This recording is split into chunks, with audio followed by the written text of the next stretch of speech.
The Old Grandfather.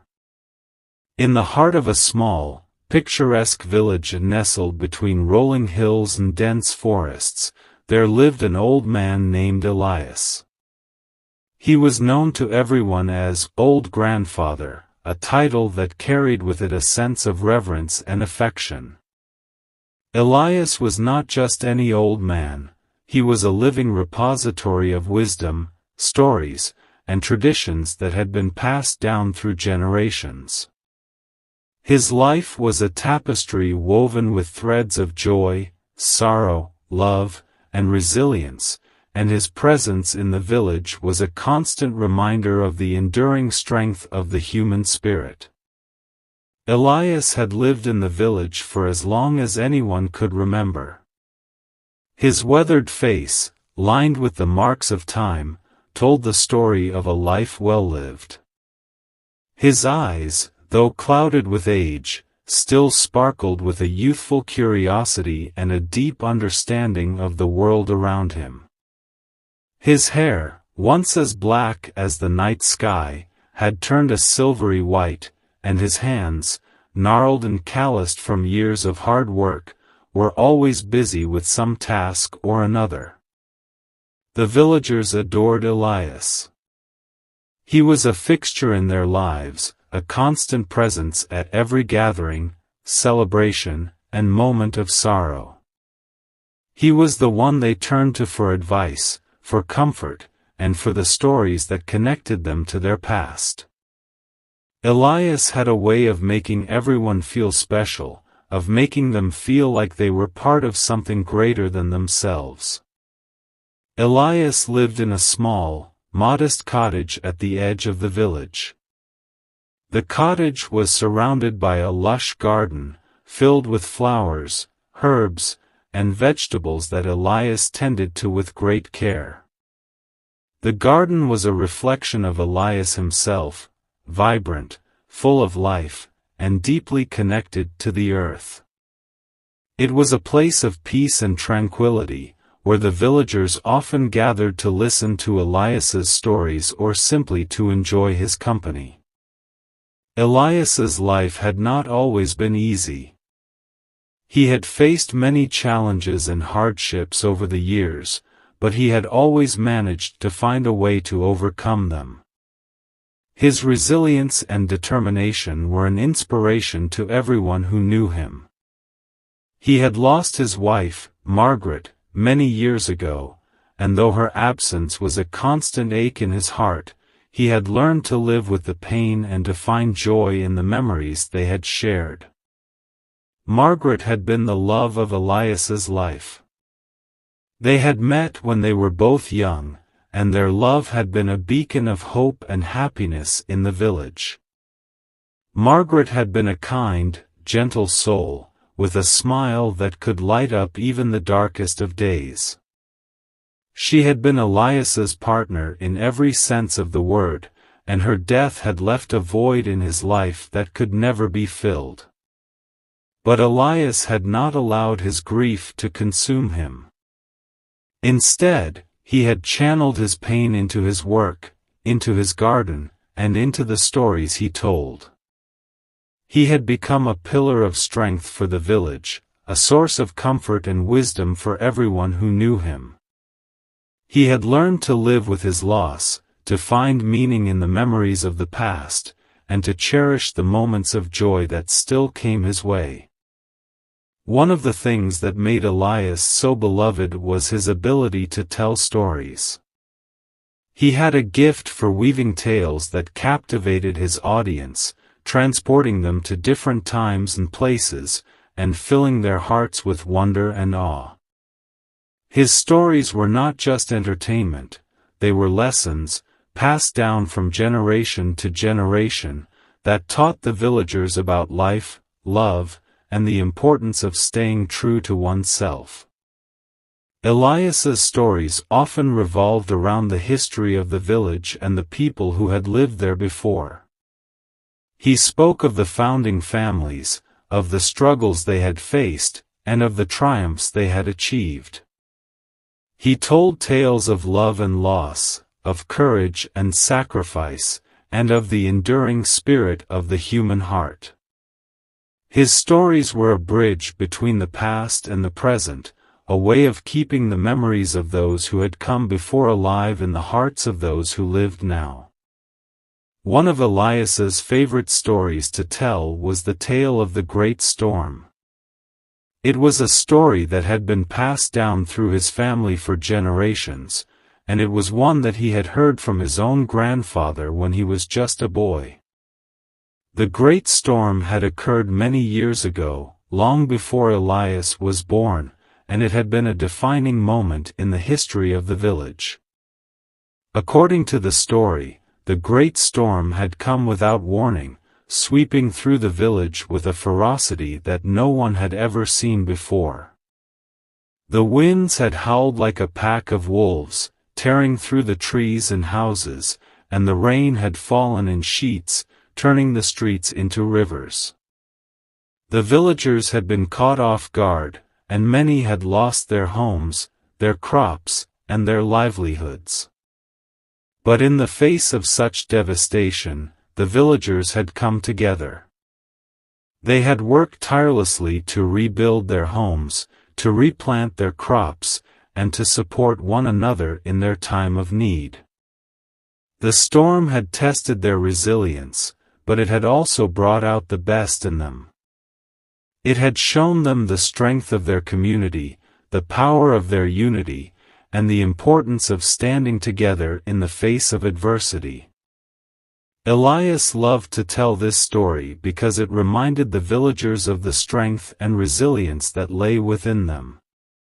It was a story of hope, of perseverance, and of the enduring spirit of the human heart. It was a story that had been passed down through generations, and it was one that Elias knew would continue to be told long after he was gone. But Elias's stories were not just about the past, they were also about the present and the future. He often spoke of the importance of living in the moment, of cherishing the time we have with the people we love, and of finding joy in the simple things in life. He believed that life was a gift, and that it was up to each of us to make the most of it. Elias's philosophy on life was simple: live with kindness, with compassion, and with an open heart. He believed that the key to a happy life was to treat others with respect and to always be willing to lend a helping hand. He lived by this philosophy every day, and it was one of the reasons why he was so beloved by the villagers. Elias's kindness and compassion extended to everyone he met, regardless of their age, background, or station in life. He had a special place in his heart for the children of the village, and he often spent hours playing with them, telling them stories, and teaching them about the world around them. The children adored Elias, and they looked up to him as a mentor and a friend. One of the children who was particularly close to Elias was a young boy named Thomas. Thomas was a curious, bright-eyed boy with a thirst for knowledge and a love of adventure. He was always eager to hear Elias's stories, and he would often spend hours sitting at the old man's feet, listening intently as Elias wove his tales. Thomas had a special bond with Elias, and the two of them shared a deep connection. Elias saw in Thomas a kindred spirit, a young boy with a passion for life and a desire to learn. He took Thomas under his wing, teaching him about the world, about the history of the village, and about the importance of living a life of kindness and compassion. For Thomas, Elias was more than just a grandfather figure; he was a hero, a role model, and a source of inspiration. Thomas admired Elias's wisdom, his resilience, and his ability to find joy in the simple things in life. He wanted to be like Elias when he grew up, to live a life filled with love, kindness, and purpose. One day, as Thomas sat with Elias in the garden, he asked the old man a question that had been on his mind for a long time. "Grandfather," he said, "how do you stay so happy and positive, even when life is hard?" Elias smiled at Thomas, his eyes twinkling with warmth and affection. "Ah, my boy," he said, "that is a very good question. The truth is, life is not always easy. There will be times when you face challenges, when you feel lost or alone, and when the world seems dark and uncertain. But the key to happiness is to find the light, even in the darkest of times." Thomas listened intently, his young mind absorbing every word.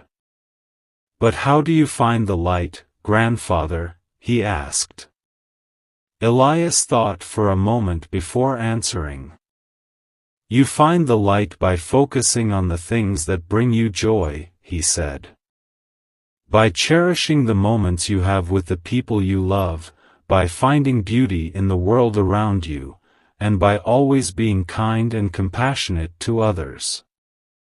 Happiness is not something that comes from outside, it comes from within.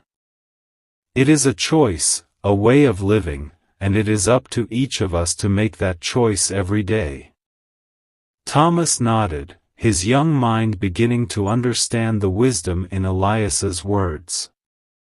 "I want to be like you, grandfather," he said. "I want to live a life filled with love and kindness, just like you do." Elias reached out and gently ruffled Thomas's hair. "You already are, my boy," he said. "You have a kind heart and a curious mind, and that is all you need to live a happy and fulfilling life.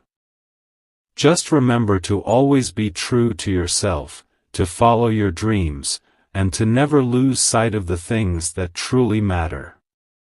As the years passed, Thomas grew into a young man, but his bond with Elias remained as strong as ever.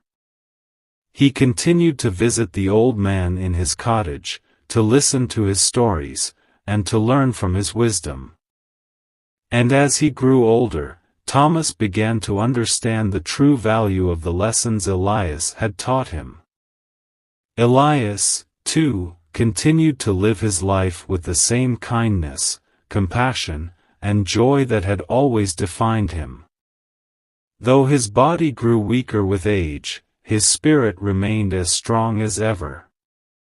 He continued to tend to his garden, to tell his stories, and to be a source of comfort and wisdom for the villagers. One day, as the sun set over the village, casting a golden glow over the hills and forests, Elias sat in his garden, surrounded by the flowers and herbs he had nurtured for so many years. He felt a sense of peace and contentment, knowing that he had lived a life filled with love, kindness, and purpose. As he sat there, Thomas came to visit him, as he often did. The young man sat down beside Elias, and the two of them sat in silence for a while, enjoying the beauty of the evening. Finally, Thomas spoke. "Grandfather," he said, "I want to thank you for everything you have taught me.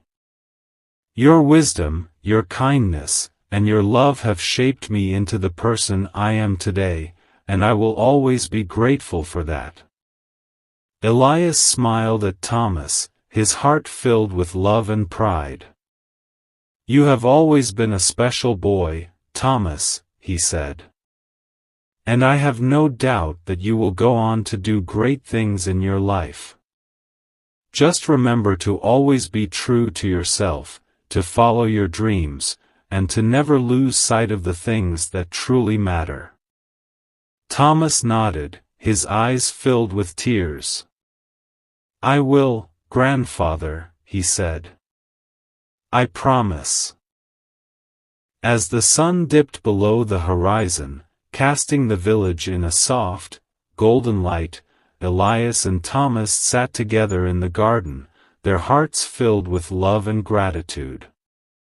In that moment, they both knew that the bond they shared was something that would endure, not just in this life, but in the memories and stories that would be passed down through generations.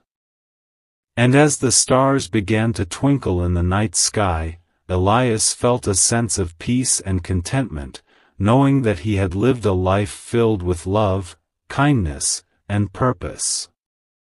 He had been a guiding light for the villagers, a source of wisdom and comfort, and a living reminder of the enduring strength of the human spirit.